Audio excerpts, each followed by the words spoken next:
This program is supported by Bank of Commerce, an affiliate of San Miguel Corporation. We think customers.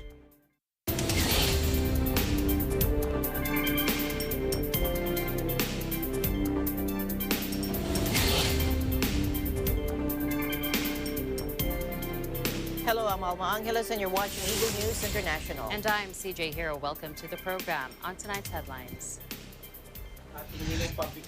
DILG Undersecretary Epimaco Densing III said that the enforcement of granular lockdown is the most preferred restrictive measure by local chief executives over the city amid the threat of the Delta variant.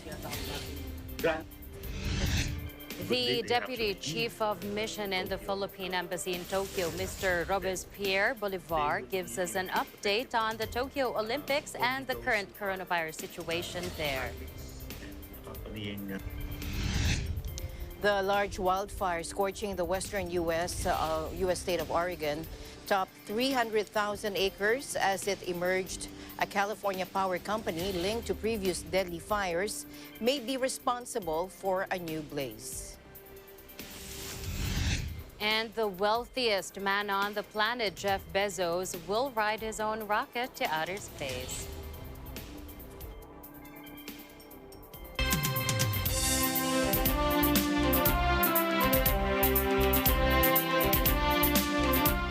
First, here in the country, DILG Undersecretary Epimaco Densing III said that the enforcement of granular lockdown is the most preferred restrictive measure by local chief executives amid the threat of the Delta variant. Let's listen in.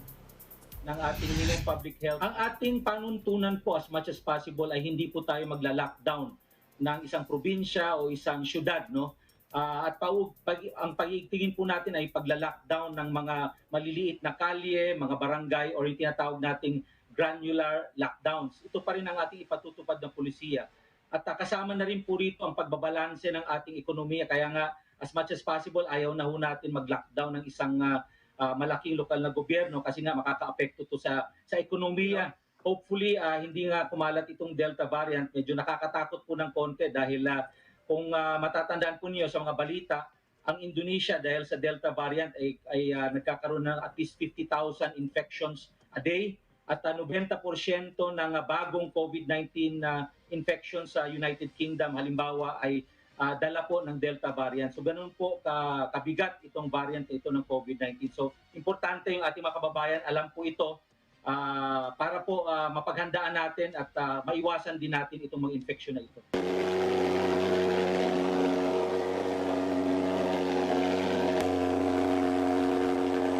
China has approved for emergency use the Sinovac manufactured Coronavac for children from 3 to 17 years old, according to the Chinese embassy here in Manila. In a statement, the embassy said the approval is based on phase 3 clinical trial data that suggests Coronavac is at least 98.9% effective in producing antibodies, a higher efficacy than in population over 18 years old. The embassy said the study involved 180 volunteers within the age group. The results showed the development of antibodies was 98.9% to 100%, depending on the dosage after the administration of the second shot. On its website, Sinovac said the amount of the neutralizing antibody was close to the level recorded 28 days after vaccination and remained significantly higher than the level recorded in adults and the elderly in the same period. The Philippines granted an emergency use authorization to Sinovac's jab in February of this year for healthy individuals aged 18 to 59. On July 7th, the Chinese firm applied for an amendment of their EUA to include children from 3 to 17 years old. But as of this posting, no decision has been announced yet by the country's Food and Drug Administration. Meanwhile, India's coronavirus death toll is up to 10 times higher than the nearly 415,000 deaths reported by authorities, likely making it the country's worst humanitarian disaster since independence, according to a U.S. research group. The Center for Global Development Studies estimate is the highest yet for the carnage in the South Asian nation of 1.3 billion people, which is emerging from a devastating surge, partly fueled by the Delta variant in April and May. The study, which analyzed data from the start of the pandemic to June this year, suggested that between 3.4 million and 4.7 million people had died from the virus. Researchers said true deaths are likely to be in the several millions, not hundreds of thousands, making this arguably India's worst human tragedy since partition and independence. India's official death toll of just over 414,000 is the world's third highest after the U.S., 609,000 fatalities, and Brazil's 542,000. Experts have been casting doubt on India's toll for months, and they're blaming the already overstretched health service. Several Indian states have revised their virus tolls in recent weeks, and they added thousands of backlogged deaths.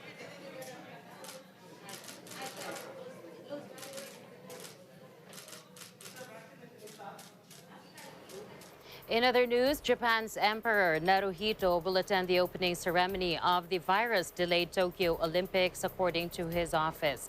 But Empress Masako will not take part in the ceremony on Friday. It will be held without spectators in the presence of around 1,000 VIPs at the Olympic Stadium, according to an Imperial Household Agency official. While the 61-year-old emperor holds no political power, he is an important symbolic figure in Japan. Last month, the Prime Minister dismissed claims that Naruhito was concerned the Olympics could spread COVID-19, instead attributing the opinion to an agency representative. Local media reports said Naruhito will declare the games open, but the official said it was not immediately known if he will speak at the opening ceremony. The emperor, who took the throne in 2019, is the honorary patron of the Tokyo Olympics. Imperial family members are unlikely to watch any other Olympic events. And on Thursday, Emperor Naruhito will receive a courtesy visit at the Imperial Palace from senior officials of the International Olympic Committee, including its president Thomas Bach, according to public broadcaster NHK. Naruhito's father, then Emperor Akihito, proclaimed the start of the 1998 Nagano Winter Games, while his grandfather, then Emperor Hirohito, declared the opening of both the 1964 Tokyo Summer Games and the 1972 Sapporo Winter Games. And as said, the Tokyo Olympics will be like no other games, with the specter of the coronavirus hanging over every part of the event. Organizers are determined, though, to prevent an outbreak. We were able to talk to the Deputy Chief of Mission in the Philippine Embassy in Tokyo, Mr. Robespierre L. Bolivar. Take a look. Good day po, magandang araw po sa inyo at sa inyong mga viewers. Of course, it's always our pleasure to speak with our partners in the media, especially Net25. So maraming salamat po for this opportunity, Ms. Alma. Okay naman po, the ambassador, our embassy colleagues are doing well, and we're starting our vaccination procedures as well here for embassy personnel. So hopefully in the next month, I fully vaccinated sa embassy. Sir, with the spread of the Delta variant or possibly other variants, are there noteworthy protocols being taken in this 2021 Olympics? Yes. They are implementing what they call an Olympic Games bubble, which means that from the time of arrival at the airport all the way to the time that they actually leave Tokyo after their last event, they will be in a protective bubble. Only those who are athletes and the accompanying teams and officials will be allowed inside, and of course the Olympic officials, IOC, and the Tokyo Games officials. They're the only ones who will be allowed inside. No outsiders, no local people, and very strict. They have very strict protocols, and it's understandable because we don't want any incidents to happen. This has been labeled as the recovery games or the Olympic Games post-pandemic. So they want to really make sure that there are no incidents of COVID-19, and uh, they really strictly implement all of these protocols. And as I was mentioning to our colleagues just a while ago when we were chatting, uh, even the embassy personnel are not allowed inside the Olympic bubble. So it's only the athletes, the accompanying officials, and the International Olympic Committee officials that are allowed inside. What about the media, sir? Are they allowed? They have specific protocols for media. One of the things that they have implemented, there are two media centers in Tokyo.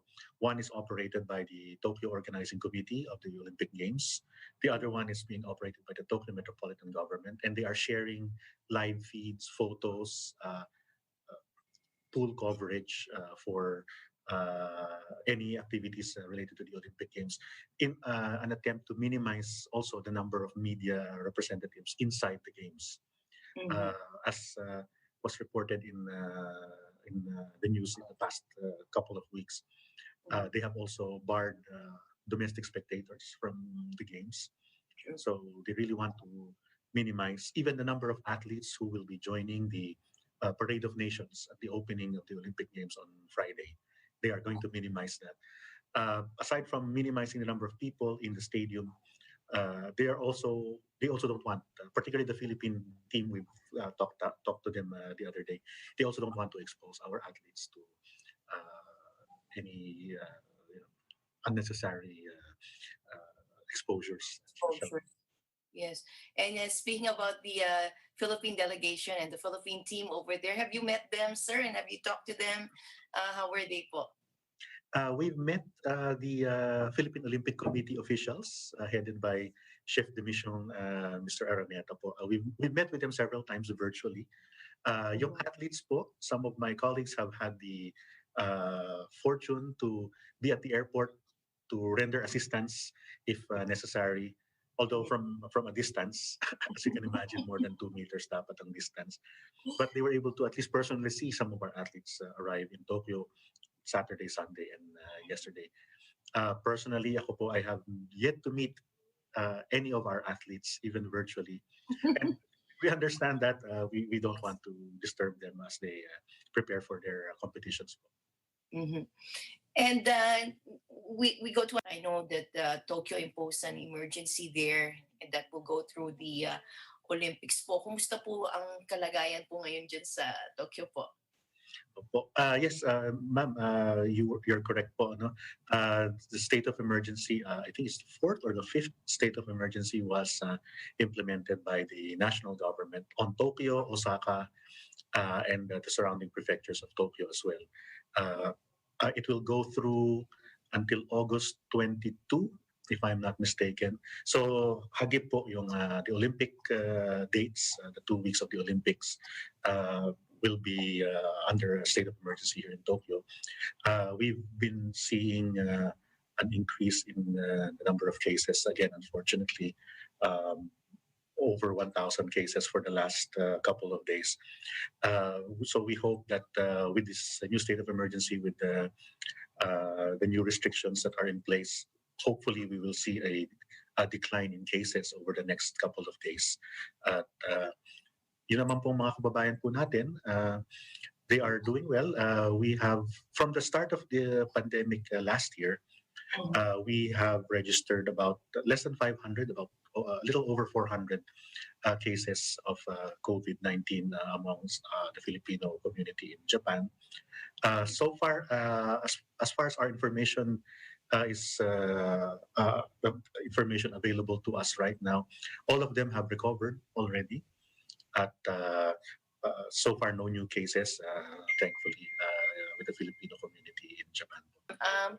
I just read in the news that Japan had rushed to vaccinate 1 million people a day ahead of the Olympics, or more than 8% of the population. But we learned that there was also a shortage of doctors and nurses, and under Japanese law, only doctors and nurses are allowed to give legally give injections. Yes, po. The administration of Prime Minister Suga has announced its goal to vaccinate at least 1 million people a day, or at least give people a shot of the vaccine. 1 million people a day. Yes, they are trying to work around the lack of medical personnel vis-a-vis the number of people that they wish to vaccinate. Uh, there have been reports also in the news that on many days they have actually even exceeded the 1 million shots per day. And Prime Minister Suga in press release the other day mentioned that he is confident that by November or October or November of this year, they would have vaccinated everyone who is willing to get vaccinated in Japan. Was the distribution of vaccines, sir, concentrated in Tokyo, Maine? Uh, I believe so, yes. Yes. Tokyo, Osaka, and the major cities, but particularly Tokyo because of the Olympic Games. Although they have also begun, and some prefectures outside of Tokyo have even, I think, finished their vaccination, the smaller prefectures with the smaller population. Right. With the Olympics, I heard, sir, that there's no cheering, just clapping. Ano po? Part of the very strict protocols po nila is no cheering, do not do anything that will attract a crowd. And yes, as you said, clapping is the preferred mode of cheering on your national team. Of course, the Tokyo Metropolitan Government has also canceled the public viewings of. They were planning, if this were normal times, they were planning to have big screens in key places in the city. They have canceled that and instead used those venues as vaccination venues. Oh, I see. And also, interviews are limited to 90 seconds. Is that right? And then athletes are going to put on their own medals. Yes, I heard in the news people are calling it the do-it-yourself medal ceremonies. Of course, understandable. We don't we want to minimize the interaction, the physical interaction between the athletes and other people. So the protocol is someone will bring the medal on a tray, go to the athlete, offer the tray. The athlete himself will get the medal and put it around his neck. So this is the first time that this has happened. In that sense, this is going to be a historic Olympic Games. Our consular services, I remember last year, or December, the embassy said it will increase its capacity for processing passports once the coronavirus situation improves. But with the present situation and emergency imposed in the whole of Tokyo, I wonder how you're delivering consular services in the time of the pandemic. Yes.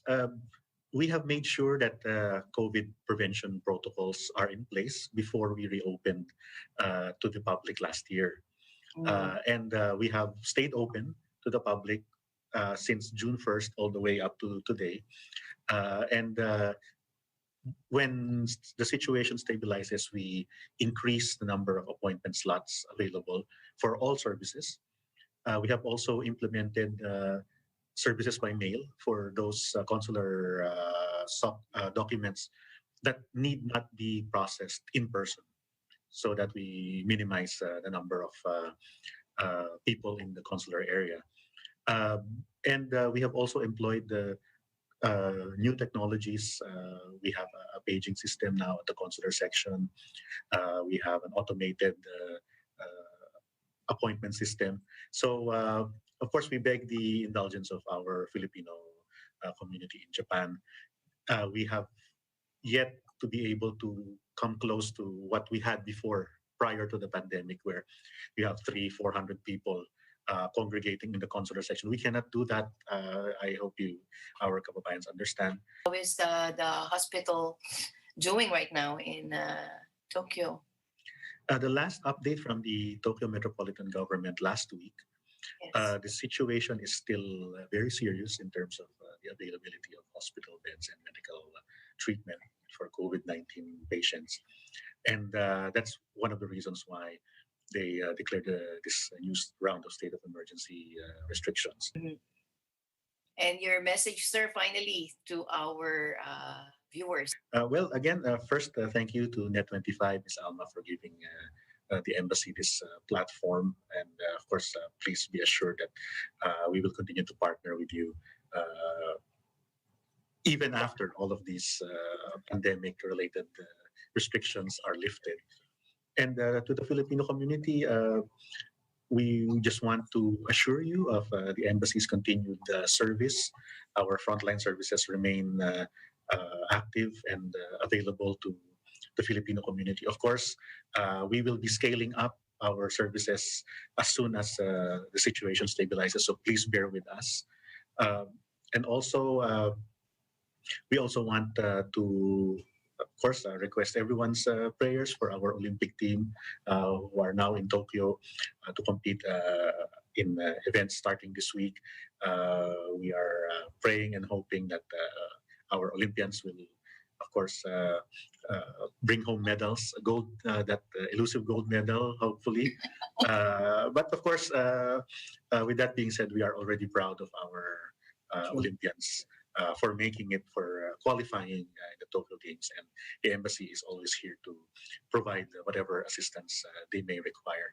So, and last but not least, since the COVID situation is, of course, still uncertain here in Japan, we would like to request our Filipino community to keep safe, to always follow the COVID prevention protocols implemented by your respective prefectures, including no unnecessary outings, and so that we will all remain safe and healthy.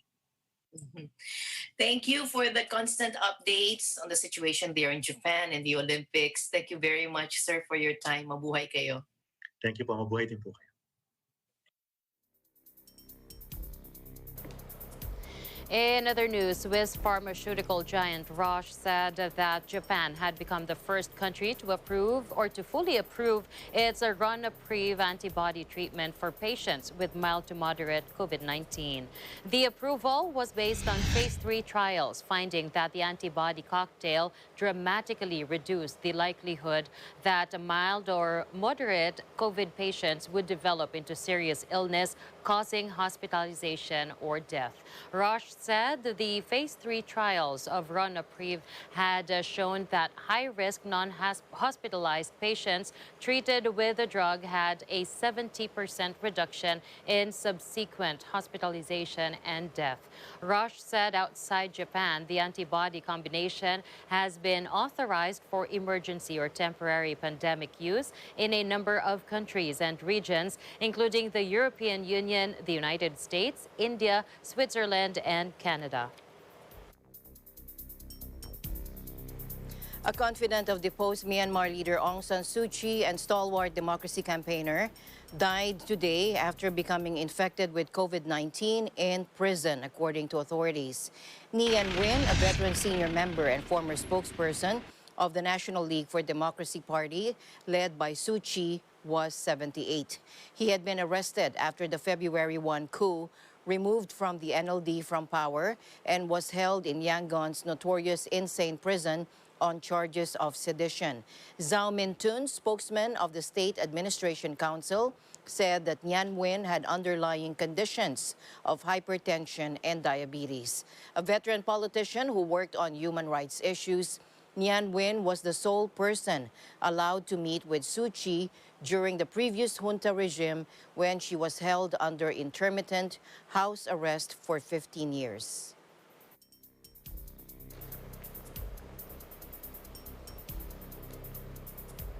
In other news, England lifted most pandemic restrictions yesterday despite surging infections and dire warnings from experts. Patricia Rodriguez of our EBC UK Bureau has that story. Patricia.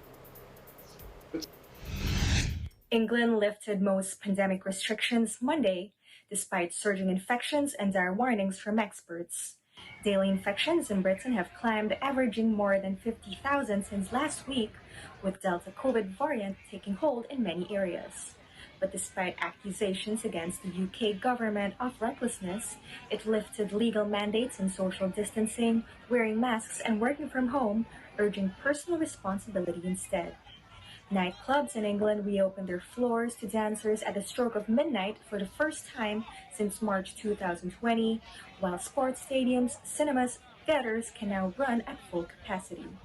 Prime Minister Boris Johnson, who is self-isolating after his health minister was infected, has defended the move but urged people to remain prudent. The government says, thanks to a rapid vaccination program, the risks to the healthcare system are manageable. Let's listen in on Boris Johnson's latest statement. If we don't open up now, then we face a risk of even tougher conditions in the colder months, when the virus has a natural advantage, and we lose that firebreak of the school holidays. And there comes a point after so many have been vaccinated, when further restrictions no longer prevent hospitalizations and deaths, but simply delay the inevitable. And so we have to ask ourselves the question, if not now, when? Anti-vaccination protesters have gathered in Parliament Square in London on the same day as England lifts most of its pandemic restrictions, despite surging infections and dire warnings from experts. The coronavirus is known to have claimed more than 4 million lives since it emerged in late 2019. Reporting from London, United Kingdom, I'm Patricia Rodriguez. We live in interesting times.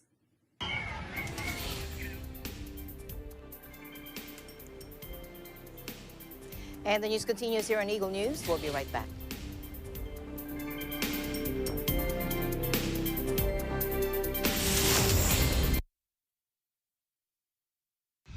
This portion is brought to you by North Luzon Express Terminal.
Welcome back. The large wildfire scorching the western U.S. state of Oregon topped 300,000 acres as it emerged. A California power company linked to previous deadly fires may be responsible for a new blaze. Oregon's giant bootleg fire has triggered over 2,100 evacuations and destroyed 67 homes in nearly 2 weeks of explosive growth.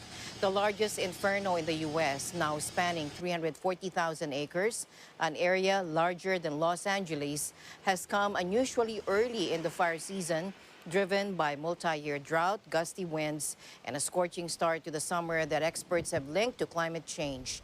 The same trends have occurred further south in California, where 5 times as many acres have burned compared to the same point in 2020. Last year was the worst year in the state's modern wildfire history, although it had a relatively slow start. Some of the fires now blazing in California, the Dixie Fire, has been linked to PGE, the giant utility company whose power lines were blamed for sparking the 2018 Camp Fire, the deadliest in the state's modern history. Uncleared land around high voltage lines has been blamed for triggering several massive California fires, including the Camp Fire, which killed 86 people. In 2019, PGE reached a $1.7 billion settlement with regulators to pay for wildfire-related costs, as well as forest firefighting measures and the upkeep of electrical equipment blamed for causing several fatal blazes. Sirens are set to wail before streets fall silent on Tuesday in Belgium as the country holds a day of mourning for the victims of the devastating floods that left nearly 200 people dead in Western Europe. Heavy rains last week sent torrents of flood water sweeping through towns and villages, mostly in Germany and Belgium, and the worst deluge in living memory. Take a look. On n'a pas compris ce qui s'est passé, on n'a pas réalisé quand on a pu sortir de la maison. Et là, j'ai travaillé hier, on a déménagé tout avec mon compagnon, sa fille, mes enfants et des bénévoles, mes voisins. Et là que je reviens, et c'est là que je prends le coup de massue, quoi, parce qu'en voyant tout ce qu'il y a dans les rues et que, voilà, 25 ans que je suis ici, 25 ans qui sont partis. J'ai plus rien. At least 31 were killed in Belgium alone, with dozens still missing or unaccountable, while in Germany 165 were killed, and rescuers are still scouring the rubble for victims. The number of missing in Belgium has fallen over the past 2 days as telephone contact is re-established and more people are traced. The cleanup is still underway to help the regions hit hardest recover from the scenes of destruction. Belgium's King Philip and Prime Minister Alexander De Croo are set to visit the ravaged city of Verviers for an official ceremony of homage before emergency workers sound their sirens and a nationwide minute of silence is held at midday. The day of mourning comes ahead of Belgium's national holiday on Wednesday, but events for that are set to be somber as the country still reels from the flooding. In neighboring Germany, Chancellor Angela Merkel was due to meet victims of the deluge, still struggling to come to terms with the losses. The number of people missing remains unclear, mainly because of disrupted communication networks. As the scale of the flood disaster became clearer, questions mounted in Germany about whether enough was done to warn residents ahead of time. The German government on Monday pledged to improve the country's under-fire warning systems, as a spokeswoman admitted that the tragedy had shown authorities the need to do more and better. Although meteorological services had forecast torrential rain and flash floods, many residents said they were caught off guard by the rapidly rising waters. The disaster has catapulted climate change to the top of the agenda in Germany ahead of the September's polls that will mark the end of Chancellor Angela Merkel's 16 years in power. To Singapore now, a 13-year-old boy was found dead at a Singaporean high school while a fellow student was arrested and an axe seized, according to police. It was a rare incident in the city-state, which is known for its zero-tolerance approach to wrongdoing and has one of the world's lowest crime rates. Police were called to the prestigious State High School in the west of Singapore, where they found the 13-year-old with many wounds. He was pronounced dead at the scene. A 16-year-old was arrested for suspected involvement. The teenagers did not know one another, according to preliminary investigations. The suspect will be charged in court with murder. And the police said they would ask him to undergo a psychiatric assessment. Education Minister Chan Chun Sing said he was shocked to receive news of the tragic incident. Singapore has tough laws for even minor offenses such as vandalism, which can be punished by caning. It has a homicide rate of just 0.2 per 100,000 inhabitants, according to the UN data, which is among the world's lowest. President Duterte on Monday said the mended relationship between the Philippines and China has made it very easy to ask Chinese ships to leave Philippine waters. President Duterte's statement came after presidential spokesperson Harry Roque, in a meeting held in Davao City on Monday night, reported that the Philippine Coast Guard recently drove away a Chinese naval warship spotted sailing within the country's exclusive economic zone. Take a look. I'd like to ask Secretary Lorenzana, bakit madali silang mapaalis? Are they avoiding any confrontation? Or, yeah, parang goodwill? Suspect ako po ay kaya sila umalis dahil napakalapit na nila sa Palawan eh. And that is already not contested sa atin yun eh. So, isa yun. Pangalawa, parang ayaw nila magkaroon ng insidente dyan involving their naval ships. And Mayor, if I may add, siguro kasama na rin po dyan yung mabuting relasyon natin ngayon sa China na ayaw rin nilang madistorbo. No? The Philippine Coast Guard earlier reported that BRP Cabra on July 13 spotted a naval warship carrying a Chinese flag at Marie-Louise Bank, which is 147 nautical miles from El Nido, Palawan. The vessel monitored in Marie-Louise Bank was Chinese Navy warship 189. The Chinese warship left the Philippines EEZ after the Philippine Coast Guard vessel sent a radio challenge. Meanwhile, Russia said it had carried out another successful test of its Zircon hypersonic cruise missile, a new addition to an arsenal of weapons called Invincible by President Vladimir Putin. Moscow has in recent years touted the development of futuristic weapons, which it hopes will give it the edge in any arms race with the United States at a time of growing tensions with the West. Footage distributed by the Defense Ministry showed the Admiral Gorshkov warship launching the cruise missile at a target on the Barents Sea coast in northern Russia. Putin revealed the development of the new weapon in a State of the Nation address in February 2019, saying it could hit targets at sea and on land with a range of 1,000 kilometers and a speed of Mach 9. The Defense Ministry has said it plans to equip both warships and submarines with the Zircon. Russia has boasted of developing several weapons that circumvent existing defense systems, including the Sarmat intercontinental missiles and the Burevestnik cruise missiles.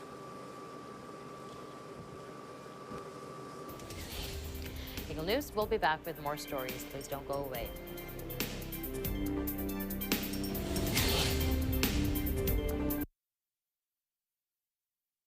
Bank of Commerce. What we are is personal banking, where we understand that every deposit is your hard-earned money. Every loan is for good reason. Every service aids in your convenience.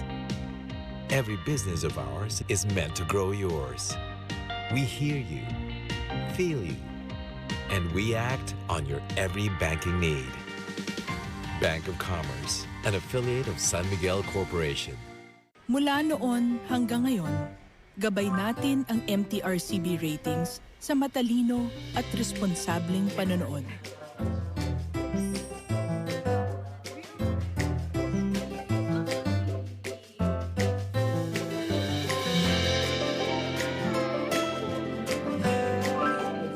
Sa tamang pagsunod sa MTRCB ratings, ginagawa nating ligtas at makabuluhan ang panonood ng bawat miyembro ng pamilyang Pilipino. Lumipas man ang panahon, hanggang may pamilyang Pilipino, andyan ang MTRCB. Innovation, digital disruption, globalization, startups, micro, small, and medium enterprises, as well as large corporations, all face interesting challenges in the market today. Peek into the world of exciting opportunities and partnerships to drive growth with the latest business news and information. We are open for business. your weekly dose of entrepreneurial inspiration to update you on the latest developments in the world of business. Get up close and personal with CEOs and thought leaders to help you discover valuable insights, sharpen your instincts for smart decision making with the latest markets and economic trends, disruptive ideas, global innovation, social entrepreneurship, and other leading-edge business ideas. Join the conversations to create a more vibrant environment for entrepreneurship. Catch Open for Business, from vision to action.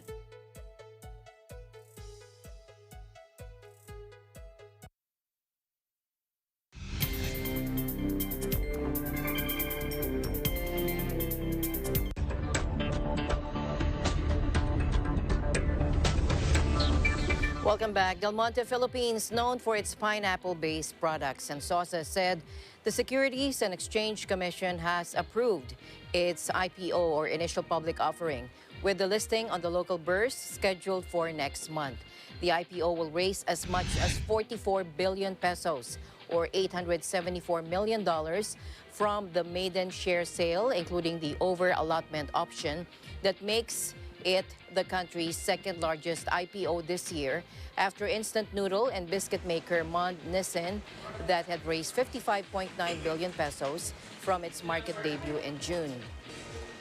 The company confirmed to Forbes that the share sale will start from August 9 to 13, and listing on the Philippine Stock Exchange is scheduled on August 23. Major shareholders Del Monte Pacific and Sea Diner Holdings plan to sell 699.3 million Del Monte Philippines shares at a maximum price of 54 pesos and 80 centavos, according to a registration filed by the company to the Securities and Exchange Commission in the Philippines. The IPO comes with an over-allotment option of 104.9 million shares, and the Philippines is seeing an IPO boom this year, with the country's stock exchange recording over 122 billion pesos in capital raised through IPOs and sale of existing shares in the first half of this year, surpassing the 104 billion pesos reported for the entire 2020. In other news, China said the U.S. has fabricated allegations it carried out a massive Microsoft hack, countering that Washington was the world champion of cyber attacks. Take a look. 中方再次强烈要求美国及其盟友停止针对中国的网络窃密和攻击，停止在网络安全问题上向中国泼脏水，撤销所谓起诉。中方美方发布的所谓技术细节，并不能构成完整的证据链。事实上，美国才是全球最大的网络攻击来源国。 say that today, an unprecedented group of allies and partners, including the European Union, the United Kingdom, Australia, Canada, New Zealand, Japan, and NATO, are joining the United States in exposing and criticizing the PRC's Ministry of State Security's malicious cyber activities. And this is the first time NATO has condemned PRC cyber activities. We are not holding back. We are not allowing any economic circumstance or consideration to prevent us from taking actions where warrant. And also, we reserve the option to take additional actions where warrant as well. This is not the conclusion of our efforts as it relates to cyber activities with China or Russia. Earlier, China's diplomatic missions around the world rattled out rebuttals as Beijing made its own coordinated defense. The Chinese embassy in New Zealand called the allegations totally groundless and irresponsible, while the embassy in Australia accused Canberra of parroting the rhetoric of the U.S. In a simultaneous announcement, the U.S. Department of Justice said 4 Chinese nationals had been charged with hacking the computers of dozens of companies, universities, and government bodies in the U.S. and abroad between 2011 and 2018. Take a look. Whatsoever.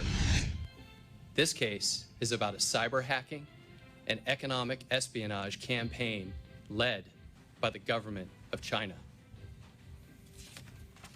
The indictment alleges that 3 of the 4 defendants were intelligence officers with China's Ministry of State Security, or MSS. They implemented the alleged cyber attacks through front companies in order to conceal the government's role in the illicit scheme. All 4 defendants have been charged by a federal grand jury in San Diego with conspiracy to commit computer hacking and conspiracy to commit economic espionage. The reach of this criminal enterprise was massive in terms of its duration, geography, and targeted industries. President Biden, like his predecessor Donald Trump, has ramped up pressure on China, seeing the rising Asian powers' increasingly assertive moves at home and abroad as the main long-term threat to the U.S. Allies backed up the castigation of China, with British Foreign Secretary Dominic Raab describing the cyber attack as reckless. NATO offered solidarity over the Microsoft hacking without directly assigning blame.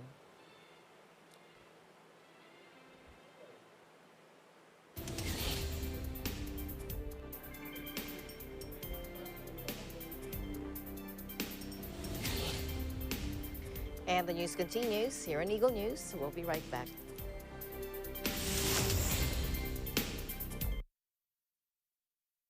Hey there, Arnie Aquino here at Hatley Castle, one of the filming locations for the X-Men series. Don't forget to tune in to Digital Nest only on Net 25.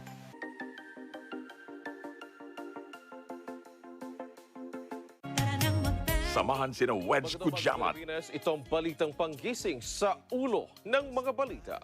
Apple David, Sa 60 katao ang isinugod sa ospital. Phoebe Publico Economic sabotage ang mga tiwaling negosyante. at Cristel Fesalbon Pagpresyo ng gulay, makakausap natin para iatid sa inyo ang mga kaganapan at pangyayari sa bansa at sa iba't ibang panig ng mundo. Mga napapanahong isyu ng bayan. May balitang sports, entertainment at iba pang kaalaman. Simula Lunes hanggang Biyernes, alas 5 ng umaga sa paborito nyong morning show, Pambansang Almusal, dito sa Net 25. Pambansang Almusal. Factual. We have to defeat the virus everywhere. Timely information. Balanced, not only in the country, but also abroad. I'm certain of one thing. Interviews that people need to know. Watch Agila Pilipinas, a 1-hour newscast of reports coming from regional hubs in Luzon, Visayas, and Mindanao.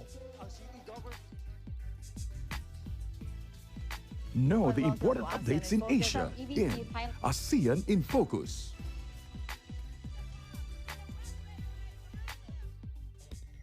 Track the latest stories in the provinces in Aguila Provincia. Tune into Mata ng Aguila, the evening primetime news program of Net 25. Balanced and objective, Mata ng Aguila covers national and international issues, tackles news on business, health, science and technology, entertainment, sports and human interest features, and current events. And Eagle News International delivers the latest global reports, impartial, accessible, and up-to-date. It brings to fore EBC's rich international scope and access to valuable information streams. Well, thank you to our health outdoor Catch these programs on Net 25. You can also watch our news programs through eaglenews.ph and Eagle News Facebook page and YouTube channel.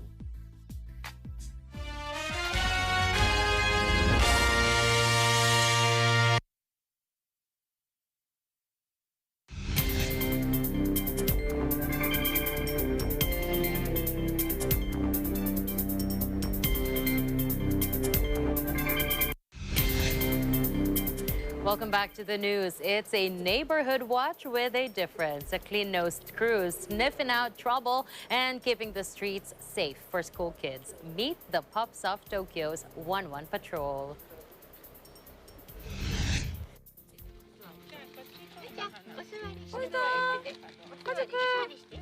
あ、ママめっちゃ。あ、いい子。オスはいい子。じゃあ、体めっちゃ止まってる。私よ。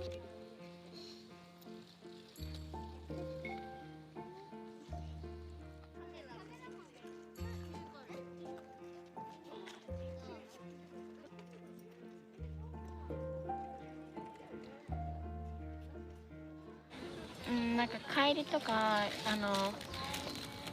一人で帰ってるとなんか怖いなとか思うけどワンワンパトロールで入れるとなんか大丈夫だなって思います。もう本当どんどん横のつながりが増えていって顔見知りが増えていって、それがすごく安心感にはつながってるっていうのもあるかなと思います。そうなんだ。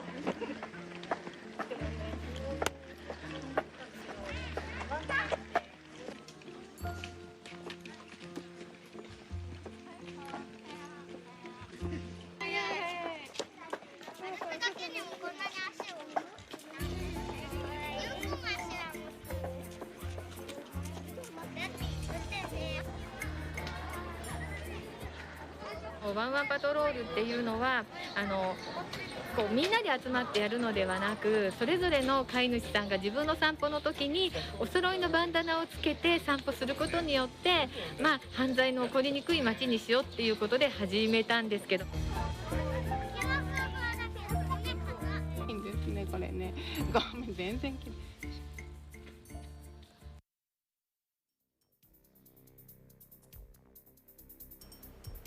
And the wealthiest man on the planet, Jeff Bezos, will ride his own rocket to outer space today. Take a look. A key moment for a fledgling industry seeking to make the final frontier accessible to elite tourists. Blue Origin has planned its first crewed mission, an 11-minute hop from West Texas to beyond the Carmen Line and back again to coincide with the 52nd anniversary of the first moon landing. Virgin Galactic founder Richard Branson made the voyage on July 11, narrowly beating the Amazon magnate in their battle of the billionaires. But Bezos, like Branson, insists it wasn't a contest. He told the Today Show on NBC Monday that this isn't a competition. This is about building a road to space so that future generations can do incredible things in space. Blue Origin sites are also set higher, both in the altitude to which its reusable New Shepard craft will ascend compared to Virgin spaceplane, but also in its ambitions. Bezos, 57 years old, founded Blue Origin in 2000 with a goal of one day building floating space colonies with artificial gravity where millions of people will work and live. After liftoff, New Shepard will careen towards space at speeds exceeding 2,300 miles per hour using a liquid hydrogen, liquid oxygen engine whose only byproduct is water vapor. The capsule separates from its booster, and when it gets high enough, the astronauts unbuckle and experience weightlessness for 3 to 4 minutes. The spacecraft peaks at 65 miles altitude, allowing the crew members to admire the curvature of the planet and the inky black of the rest of the universe. The booster returns autonomously to a landing pad just north of its launch site, while the capsule free falls back to Earth with 3 giant parachutes and finally a thruster for a gentle landing in the desert.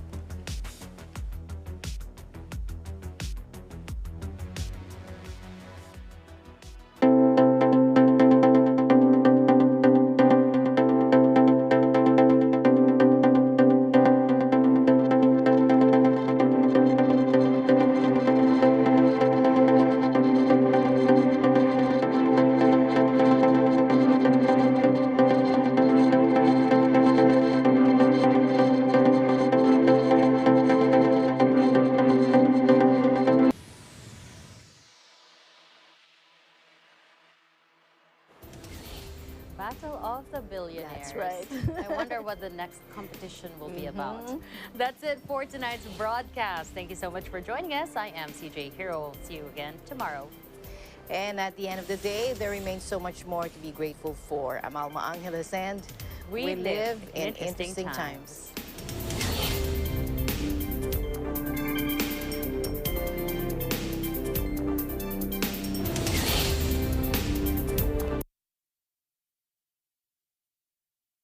This program is supported by Bank of Commerce, an affiliate of San Miguel Corporation. We think customers. Ang trabaho naman talaga ng maritime group ng PNP is to enforce the maritime laws. Tayo lang yung stricto, pero in other parts of the country, pwede na naman ang tourism. Definitely, we are ready to respond to a possible spike.